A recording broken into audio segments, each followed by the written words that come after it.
In the public health world, we say that the next pandemic is only a plane ride away. And so knowing how people travel, we knew that it was only a matter of time before it came into North Dakota. We at NDSU, in our graduate program in public health, had one of the few infectious disease training tracks in the country. So we were already training the next generation of public health experts in an area that was tailor-fit to this pandemic. It was a real challenge, and we had to bring everybody together to try to meet this challenge in unique and different ways than anything we'd ever done before.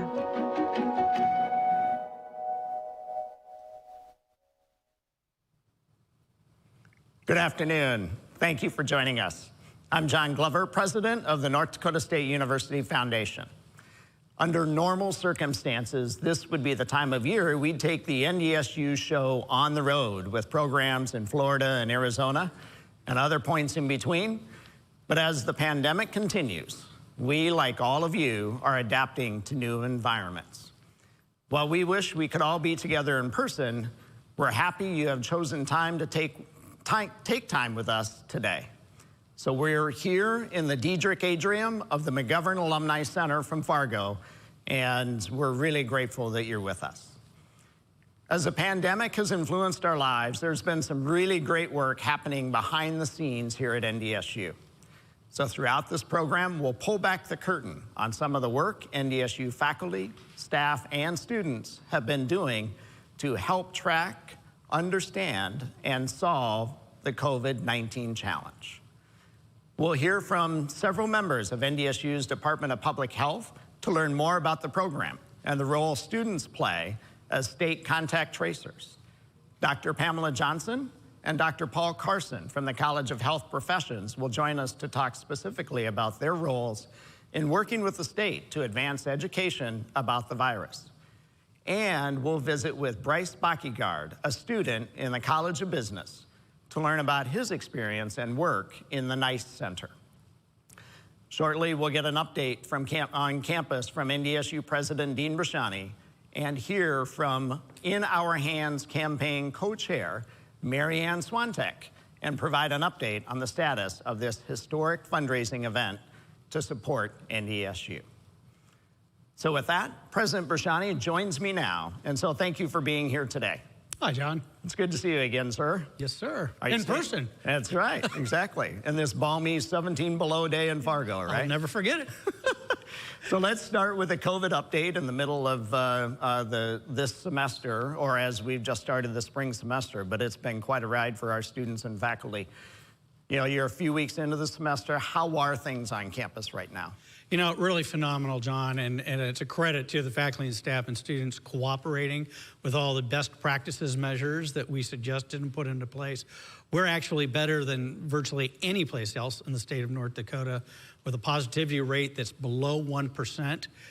0 faculty and staff are showing positive right now, only about a half dozen students. Classes are increasingly in person. About half of our classes are already being offered in person.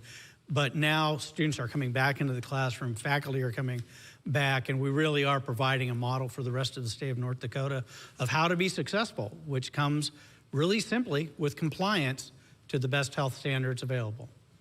So that's fantastic to hear. You alluded earlier to the challenges that our faculty and students have had to adapt. And so prior to the start of the fall semester, one of the things that campus did was install lots of new technology to create a high-flex teaching and learning environment. Can you just reflect a little bit on how faculty and students responded to that new way of doing things so quickly? Well, first off, I want to credit our IT staff who got that system in place. Literally every classroom on our campus, with the exception of labs, had IT solutions put in it that allowed either a faculty member or a student who wasn't feeling well to stay home and participate in the class in a live, synchronous manner. So that meant that nobody had to put themselves in harm's way to be in class. It was challenging, particularly for faculty who had to teach to an in-person group, but also be teaching to people online. But as people became more and more comfortable with it, I think not only did it become easier to do, I do it myself in a grad class I'm teaching this semester, But they're also seeing all the other possibilities and ways that could be applied after the pandemic is over.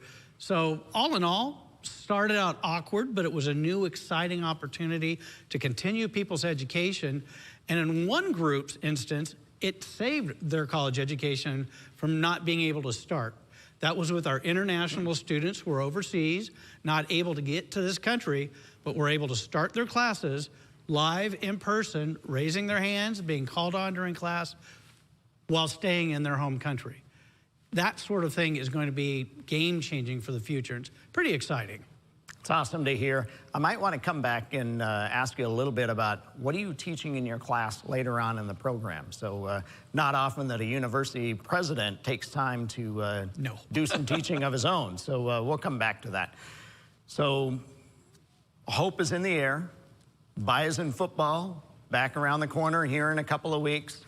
The vaccine rollout continues, and North Dakota is doing very well in those spaces. You know, these are hopeful signs for Bison Nation. So how do you feel when you look ahead to the university, its pursuit of its mission, and our future students and research and things that are underway?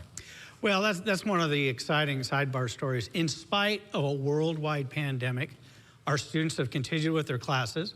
Our faculty have continued their research. As a matter of fact, our research expenditures have actually trended up over the last 2 years. That's extraordinary, and it's not happening many, if any, other places in the nation.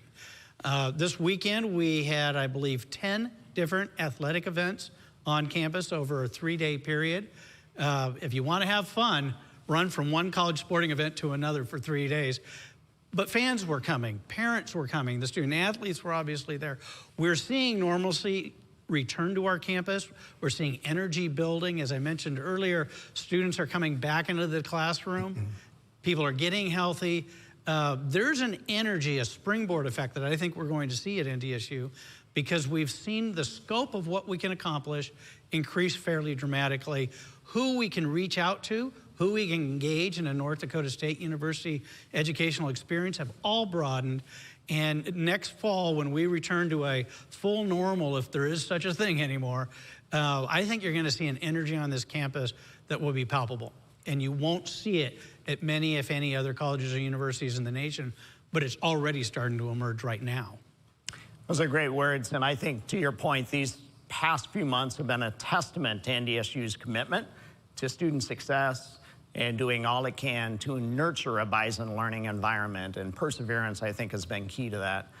We also know philanthropy plays a vital role in supporting our students and faculty, and which is why, I should say, 18 months ago, we launched in our hands a $400 million comprehensive campaign to support and lift up every area of campus. And despite the challenging pandemic, response from our alumni and friends has been incredible, and I'm happy to announce that we are less than $10 million away from reaching our goal. Let me make sure I got that right. Well in advance, a year or more in advance of the end date, you're telling me that we're within $10 million of the state's largest philanthropic campaign in history? We are knocking on, would it be the 2-yard line? Wow. Maybe the half-yard line. We're almost there. That is exactly right.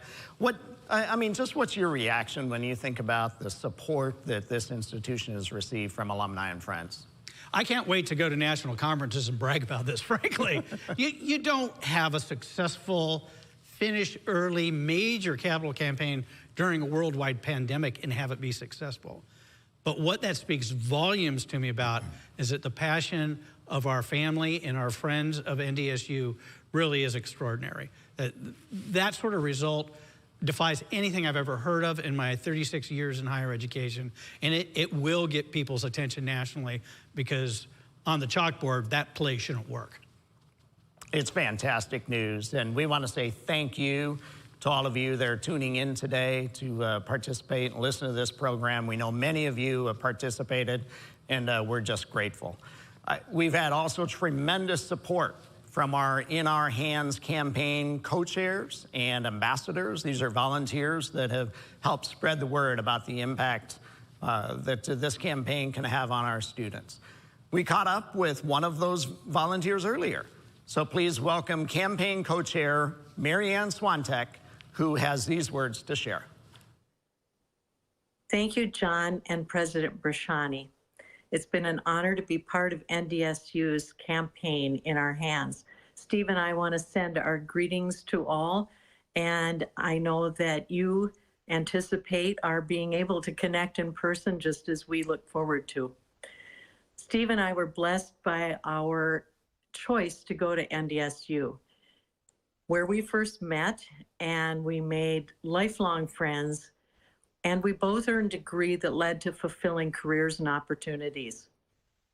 We've been excited to work with Bob and Sheila Challey on this campaign to be co-chairs, and we are thrilled to be so close to this historic goal. With the support of all, this university will have the opportunity to reach the level of excellence that will provide answers to the challenges of the future. This year, it's been obvious that we rely on those solutions, especially from science and math, to continue our way of life safely. If you haven't already joined us, I invite and encourage you to participate in this opportunity with your gift to the campaign today. Be a part of the excitement and the sense of accomplishment to make a difference in the lives of the students. With every dollar you share, you will work to create change. Let's finish this campaign Bison strong, because the future is truly in our hands today. Oh, that's awesome. Thank you, Marianne. Tell you what, the pandemic has certainly altered all of our lives in the past year. We heard the president reflect on the resiliency of students, faculty, and staff, however. Now, let's learn about an area on campus that has been working in collaboration with North Dakota's Department of Health to respond to the pandemic.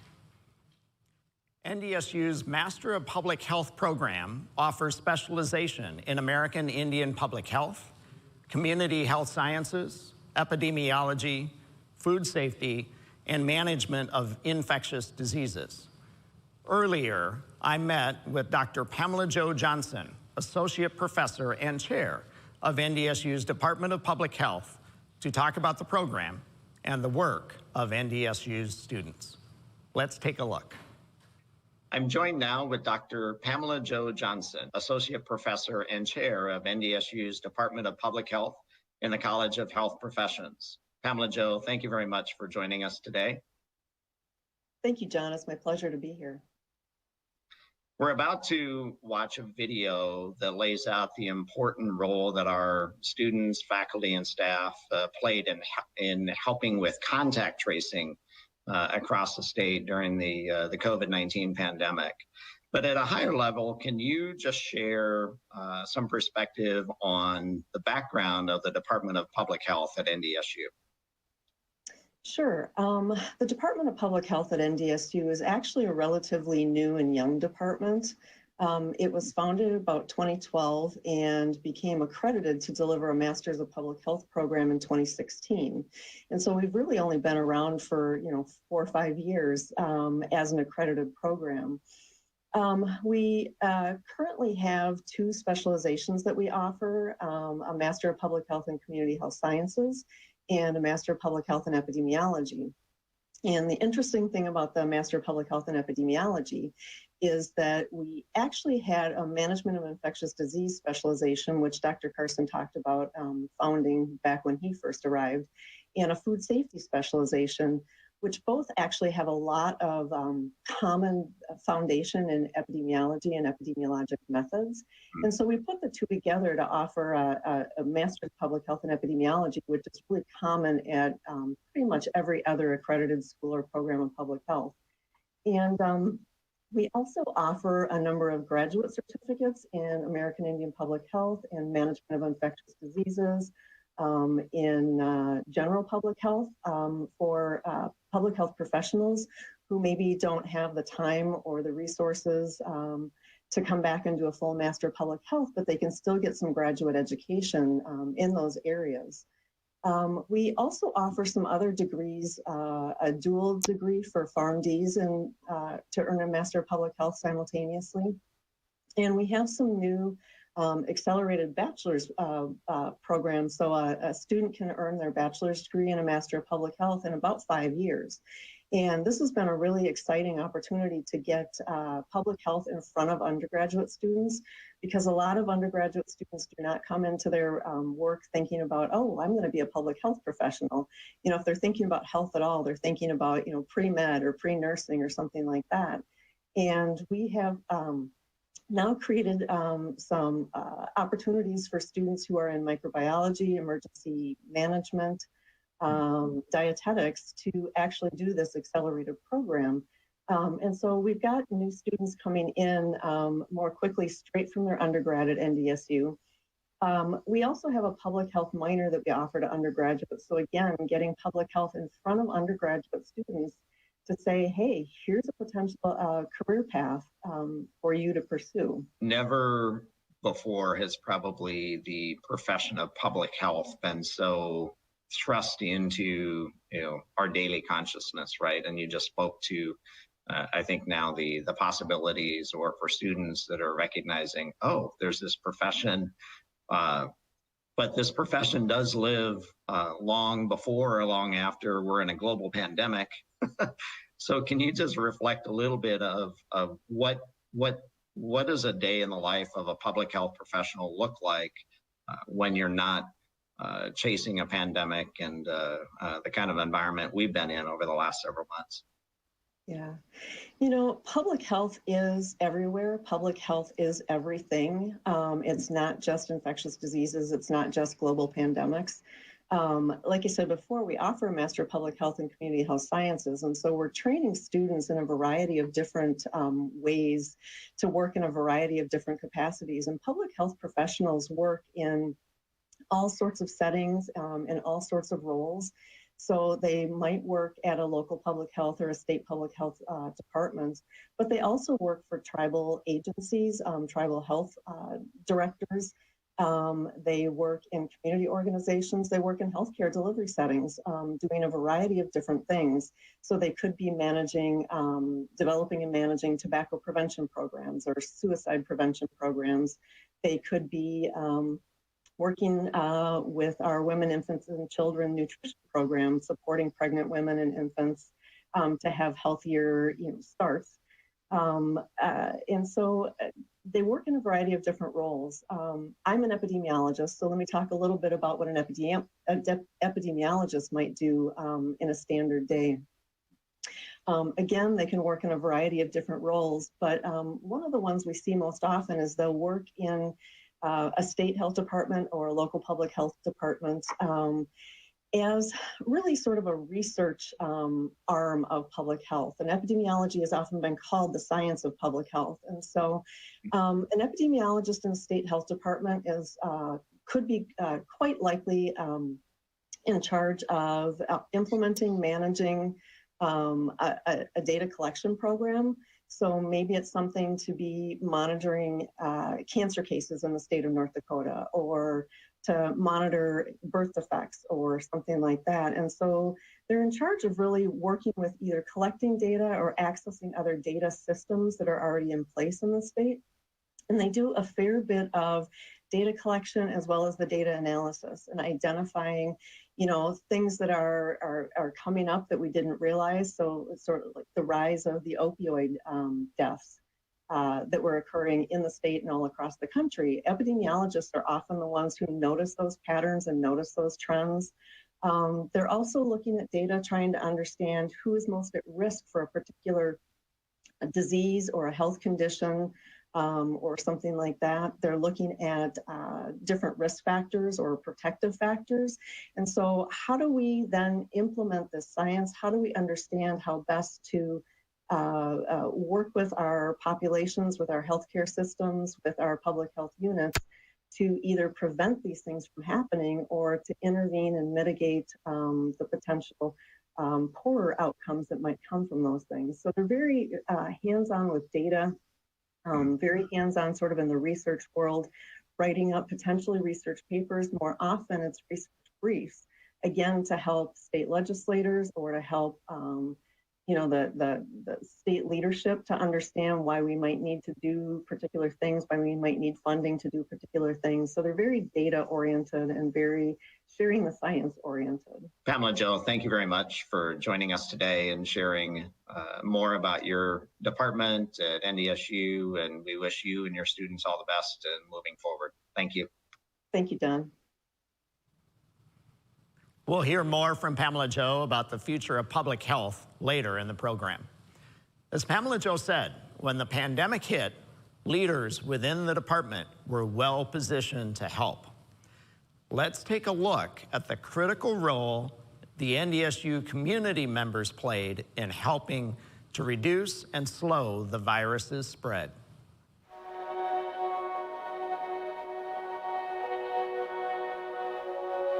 It all started about a year ago with the announcement that there was a novel coronavirus strain that was causing pneumonia in China. In the public health world, we say that the next pandemic is only a plane ride away. And so knowing how people travel, we knew that it was only a matter of time before it came into North Dakota. And we knew that it was only a matter of time before we had enough cases where our current staffing would become overwhelmed. There was a lot that was unknown. So there was a lot that was tense, like, you know, how aggressive do you lock down? How widespread do you test, for example? And so you can see different states approach this very, very differently. Knowing how cases grow and how quickly they can grow, we knew that we needed to build a workforce. And when you start thinking about building a workforce, who is it that can fill that need? We at NDSU, in our graduate program in public health, had one of the few infectious disease training tracks in the country. So we were already training the next generation of public health experts in an area that was tailor-fit to this pandemic. And so we were asked to employ 100 contact tracers as fast as we possibly could. Hi, I'm calling from Fargo Cass Public Health. How are you doing today? I sent out an email to the rest of the College of Health Professions students, so nursing, pharmacy, allied health sciences, looking for volunteers. That email got forwarded across the entire NDSU campus. And so my inbox filled up with over 300 students and some faculty asking, how can I get involved? I'd love to volunteer. How can I be a part of this? And from the health department standpoint, these were students who were not just coming in as blank slates. And so our students were really well positioned in public health to really start immediately. We have a lot of international students from Nepal, India, Bangladesh, from African countries, Kenya, Nigeria, South America, a variety of different locations our students come from. Hello, म Fargo Cass Public Healthबाट बोल्दैछु सरगम बोल्दैछु मैले हजुरलाई कल गरेको चाहिँ हजुरको recent covid test रिजल्ट्सहरु हाम्रोमा आएको छ हजुरलाई notification Having the bilingual students helps with a variety of things. So first and foremost, for people who don't speak English as their first language, we're able to give them the information that they need in a way that they're able to understand it. It also helps them build trust, to know that there are people in our community who speak their language or who are maybe from their home country. We don't want to, none of us want to live in masks forever, distanced 6 to 12 feet apart and not gathering for, weddings and funerals and celebrations and football games and so on. None of us want that life to go on any longer than it has to.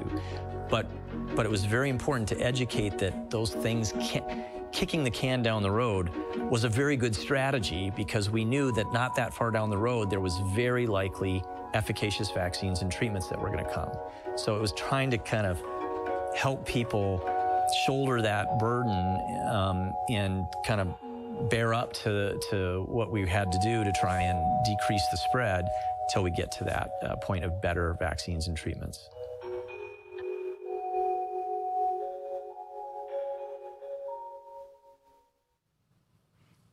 Wow, what a timely example of NDSU's land-grant mission at work. And what an incredible experience for our students, one we never could have anticipated they'd receive.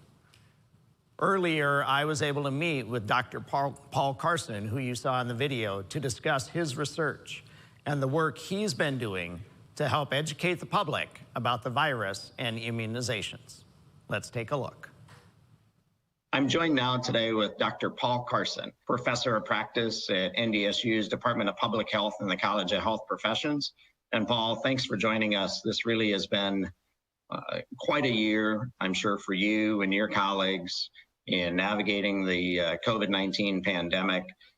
We heard earlier from some of our about the work that our students have been doing in contact tracing, but can you just reflect on the year past and some of the projects that you are now have been working on and are now working on as we continue to move forward?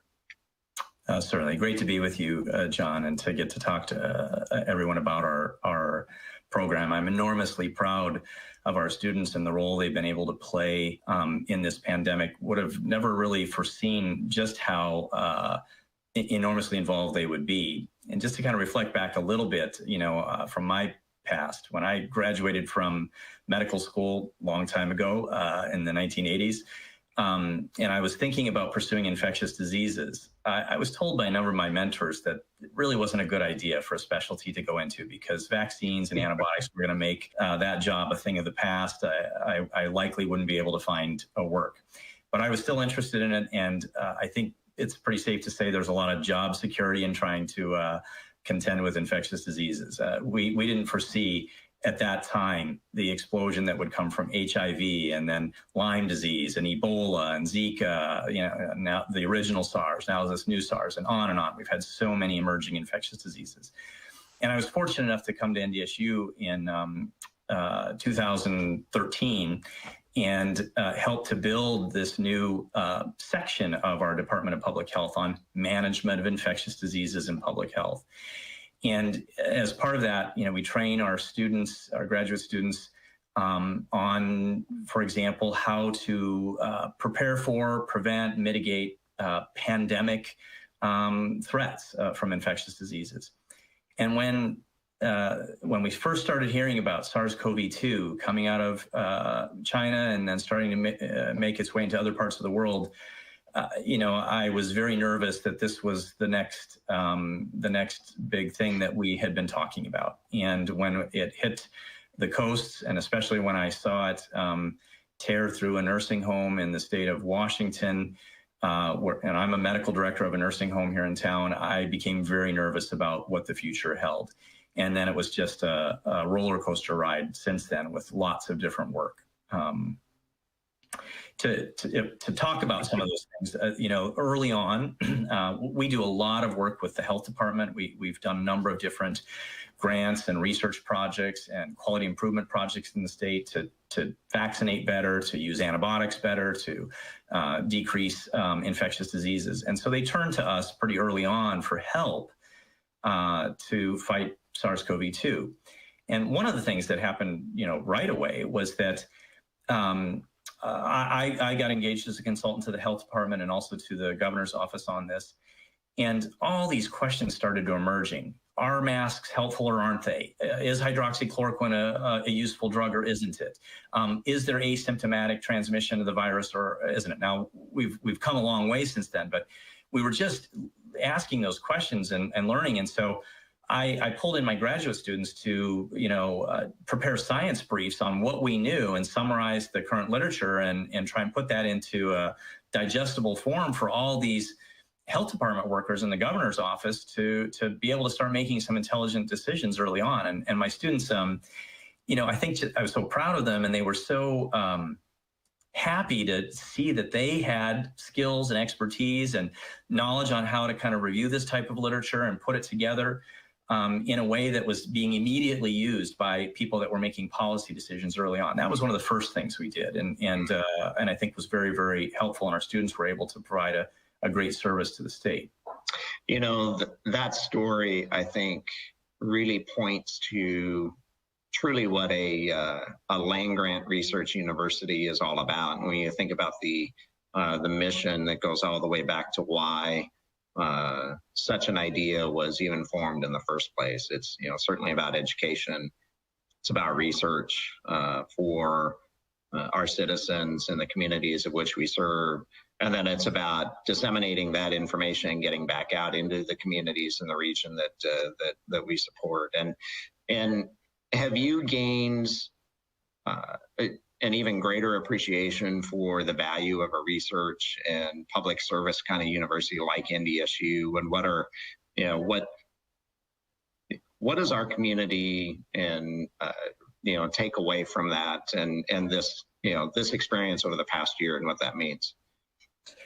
Yeah, that's a great question. And so when I first came to NDSU, the sort of mission of a land-grant university was kind of new to me. And that idea that we are training people to have skills and expertise and do research that is applicable to the needs of the state and the needs of its citizens just became so vividly apparent to me with this. And I'd say probably the next sort of project I would mention that's just right in line with that is that when the Centers for Disease Control was realizing how this virus was spreading, needing immediate knowledge and research to understand the epidemiology of this and to start designing interventions to prevent this, they put a lot of funding. This was in part through the CARES Act and through expanding some of their research activities already out to the states. And the state health department came to us wanting to partner on what has now become a $1.4 million grant that's going to be a collaboration and partnership between the University of North Dakota and North Dakota State University to study where we've been and make projections to where we're going with this. And so we're about to undertake a very large study that will involve a number of our graduate students and several faculty members from both universities to take representative households from across the state and assess, the infection rates there, both by interviews and history, but also by blood samples, where we're going to, test to see how many are already immune to the virus. And we're going to be doing that in a fairly sophisticated way that will gain a little more knowledge than just antibody testing, but some more sophisticated immune assessments there. And as the vaccine rolls out, we will see what that does to the population. And then that'll give us a much better idea to predict who remains susceptible and what kind of interventions do we have to do for the state to modify our policies and practices to protect who remains susceptible. And this grant was very specifically not so much for just research and gaining of knowledge, but to be directly applicable to how we modify policy in the state. And we've been working with the state on this, and that project is just about to roll out. And there's been many others. One of the other ones I will mention that's really been driven by one of my colleagues who's the chair of the microbiology department, Dr. John McAvoy, and I've been working with him a lot on this, is looking at our wastewater testing to see if that can be a much more cost-effective tool for population surveillance of the virus, rather than mass testing centers trying to get individuals to come in and all the vagaries that go with that. And we're learning a lot about how we can maybe use wastewater to be a much more cost-effective means to find there's a hot spot here in the state. We need to target our interventions there and hopefully save the state a lot of money. So those are just a couple of the projects that we've been working on and involving our graduate students with that have been, I think, immediately in that sort of wheelhouse of a land-grant university. Yeah, so last question for you, what I think many in our community think about is the student experience. I mean, we were all students at a college or a university. Certainly, we're talking with the NDSU community. Can you just reflect briefly on this time to be a student in public health, and this is the environment that they're a part of? I mean, what kind of meaningful impact and experience do you think that is for them? Yeah, so I've thought about this quite a bit because, there's actually some research that looks at what makes people happy in their work, what brings sort of joy in your work. Actually, money, is not that big of a driver of it. It has to be equitable and fair. But the two things that are actually more predictive of sort of joy in your work is mastery, that I'm good at what I do, and purpose, that what I do matters and has meaning. And that has just come home in spades for our students. They can immediately see that what they are doing matters and that they're gaining the skills to do it. We've had a lot of fun in class, like with immediate questions about epidemiology, practice, policies that have immediate direct applicability, and they see, I've got some skills here to know how to address this. And that's a very, very gratifying experience for the students and for me as one of their professors. That's a great story. Paul, thank you very much for joining us today, and we wish you all the best on your research work and your students as you move forward. Please stay in touch. Great. Glad to be with you. Thank you. What wonderful stories to hear from two of our most outstanding faculty at NDSU. And Dr. Brashani joins me again. And how proud are you of what the campus community and people like Pamela Jo and Paul and the others that we've heard from today, and how they've contributed to making a difference in navigating the pandemic? To tell you the truth, I have my trouble getting my arms around it, John. We often say we're a student-focused land-grant research university. We talk about we measure ourselves by serving our citizens, catchphrase after catchphrase. But what we just heard is the secret sauce, if you will.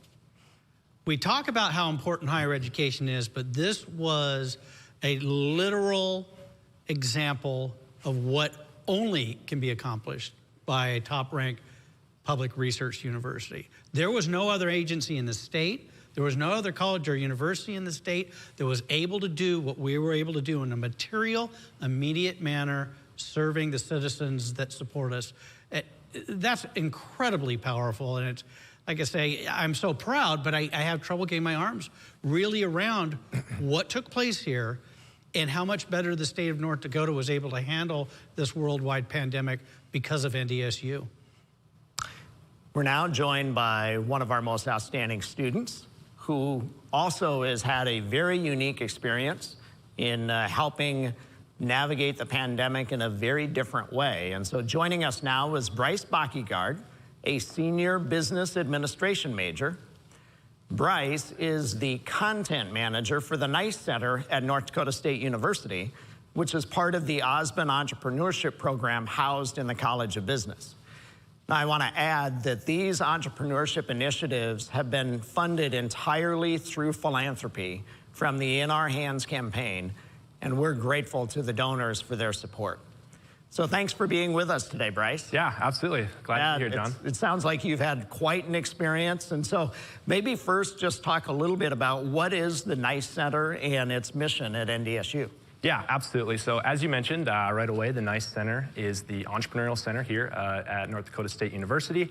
Kind of a little bit about the name, what it was. Essentially, it was based to be the NDSU Center for Innovation, Creativity, and Entrepreneurship, and got into some issues with the acronym and naming and things. So we just rolled with NICE Center and kind of let it ride from there. But yeah, absolutely. At the NICE Center, our mission is entrepreneurship for all, and we really believe that entrepreneurship is an essential skill that can and should be taught. And really, our director Scott Meyer, his way of he always puts it is the best way to learn entrepreneurship is simply to do it. And so we get the question a lot: what is entrepreneurship? What does it look like? And there's a lot of different answers, but very simply put, we like to say that entrepreneurship is people solving problems and creating value with those solutions. And really, as we look at our mission to have entrepreneurship for all, we start to run into the question, okay, how do we do that? Like, what does that actually look like? And last fall, we conducted a research study, and really the whole study was around talking to students throughout the state of North Dakota and figuring out what are their thoughts about starting businesses? How did they approach it? What did they feel about it? And we got some really interesting responses.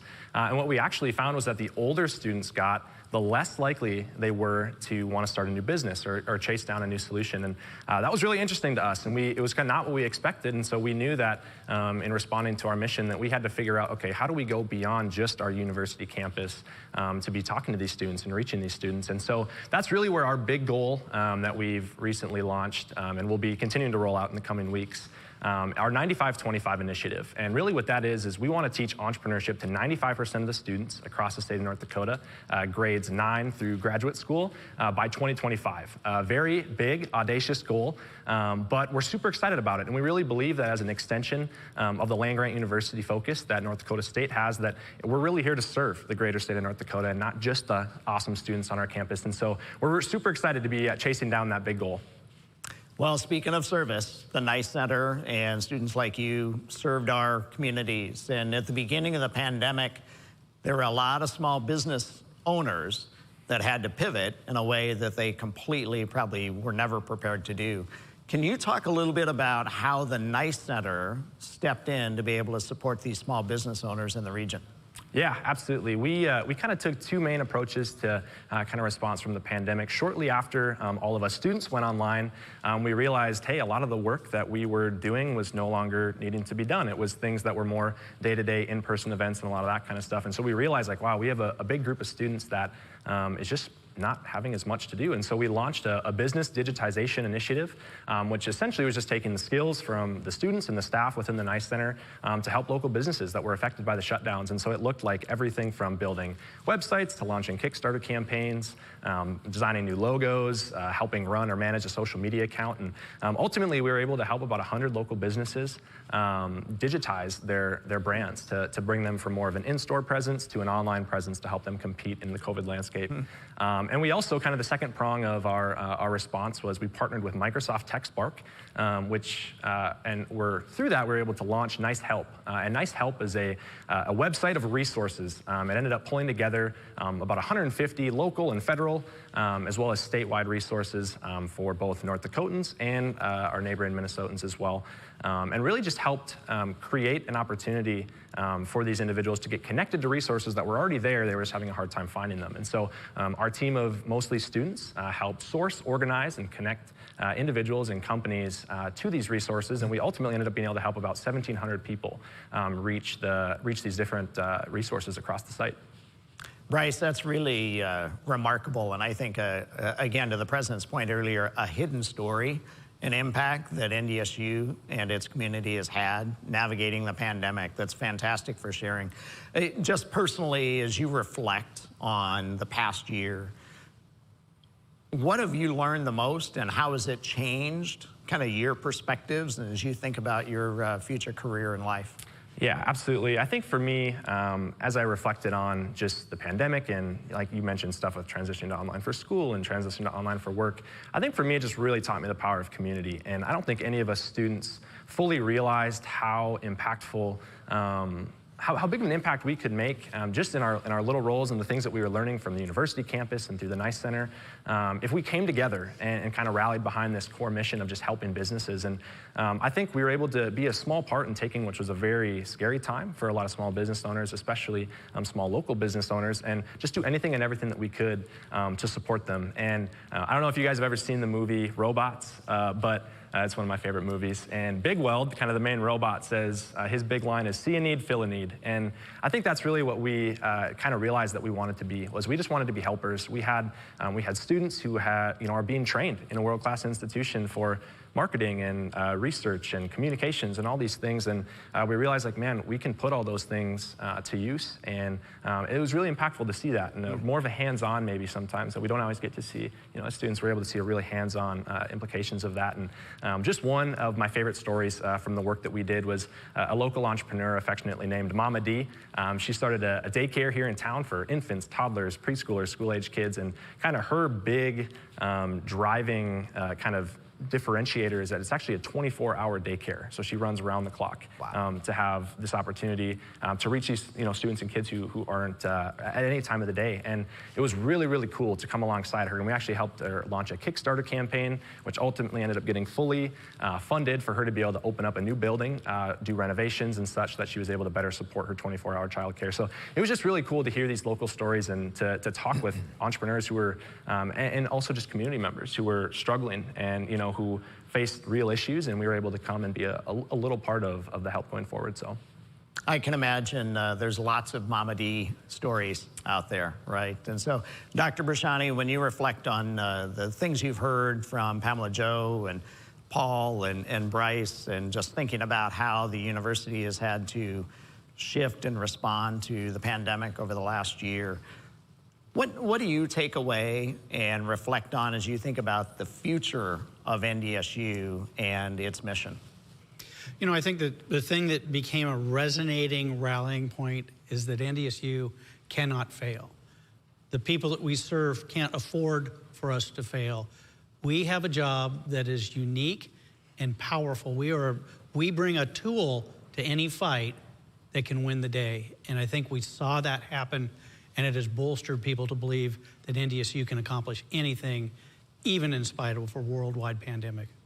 Yeah, it's fantastic. And so President Brashani, Bryce, thank you very much for joining us today and sharing your stories and reflections on how NDSU is making a difference in this pandemic.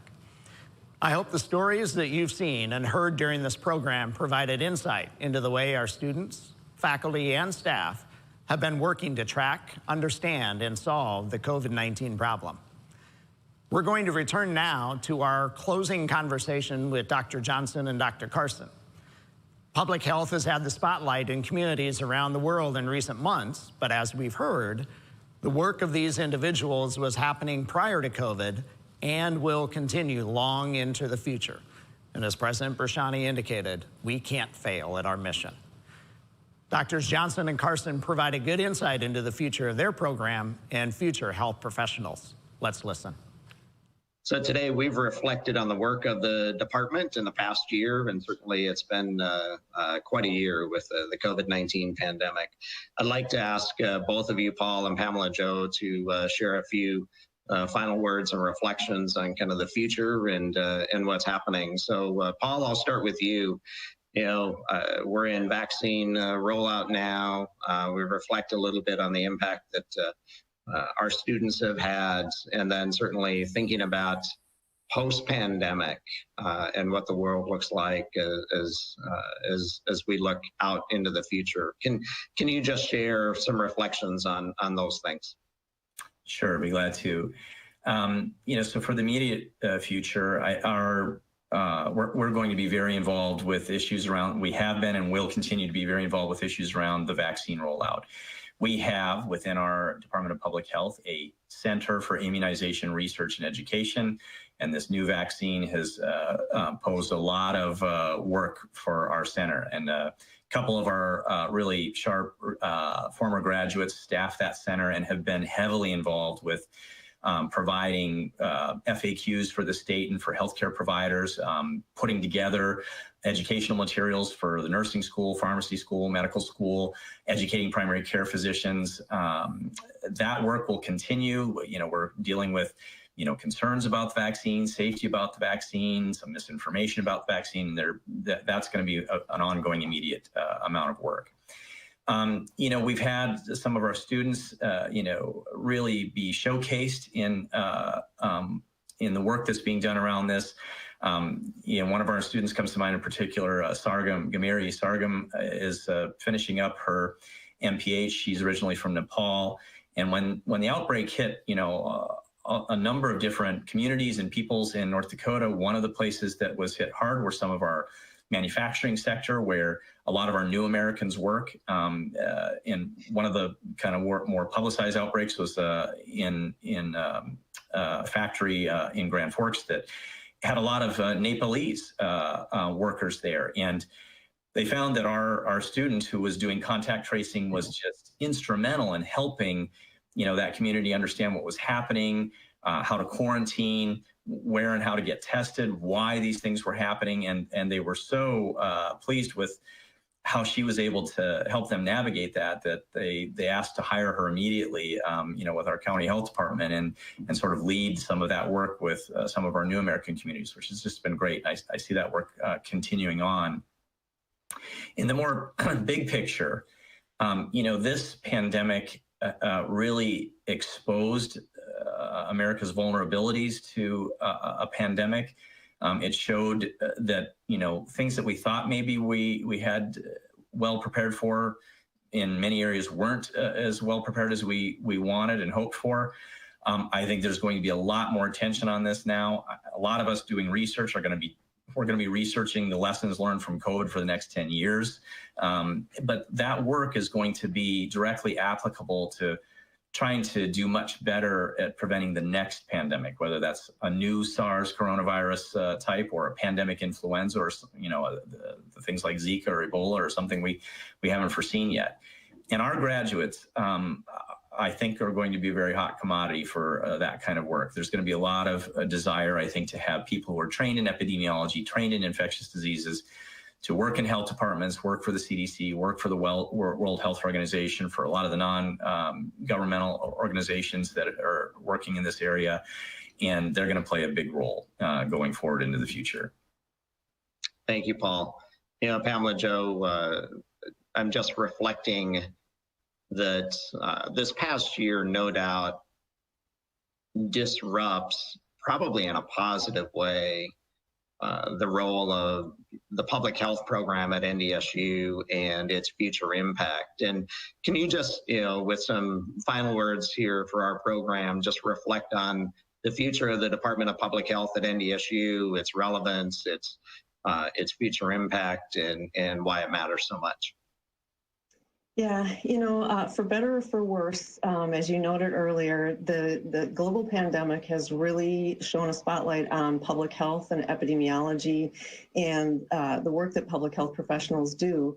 And so, you know, with our new MPH in epidemiology, we now have a research-based program that we're offering. And we just enrolled our first cohort this past fall into the epidemiology program. And a number of our current students actually switched over to the epidemiology program in order to take the new epidemiology courses before they graduated. And so, you know, that was a first sign that even our current students were really interested in these new skills for going out into their careers. One of the other nice things about having now a research-focused MPH that we're offering is it's our opportunity to build upon that to create a PhD program. And as Dr. Carson just mentioned, you know, there's going to be a lot of research as we are moving forward in the next couple of years, the next decades, that's going to require skilled researchers at an even higher level than a master's of public health. And so having a PhD program in epidemiology, you know, with our focus in infectious disease, is really going to help us prepare future research workforce as well.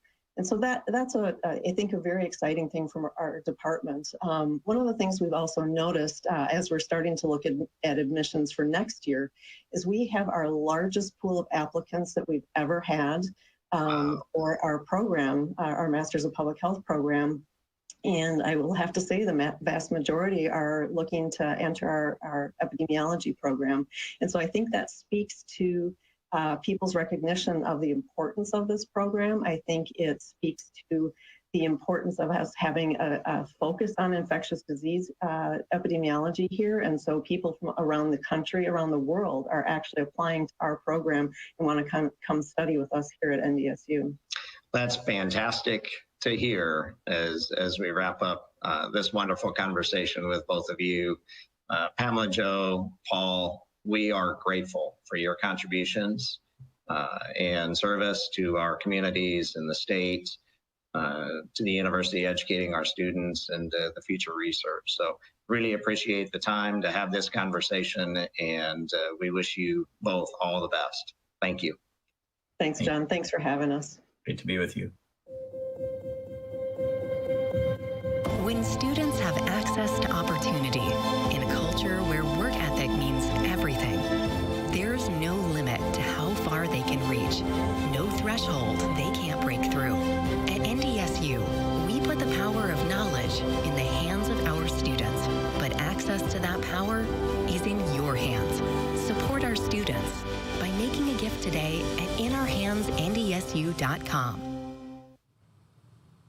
Throughout the program, you've seen the power of an NDSU education. And if you're a graduate, you've experienced it firsthand. When we launched In Our Hands, the campaign for North Dakota State University, we had a vision to create countless opportunities for students to learn and grow. We wanted to shape a more diverse landscape for them to explore. And we knew that building a stronger NDSU would lift up all of North Dakota, the region, and beyond. We certainly didn't envision a pandemic coming along to disrupt our lives and livelihoods and our campaign. But I'm so inspired by the perseverance of our bison herd and a desire to participate in making a difference through this campaign. Your support helps ensure the great work you've seen today continues well into the future. But we're not finished. President Brashani and I would like your help. To get involved and find out more about how philanthropy is helping enhance the NDSU experience, visit inourhandsndsu.com. Thank you for joining us today, and thank you to our guests for sharing their talents with NDSU and their stories with us. We'll leave you now with our favorite Bison Art singers and a closing performance of The Yellow and the Green. Oh, cheer for green and yellow.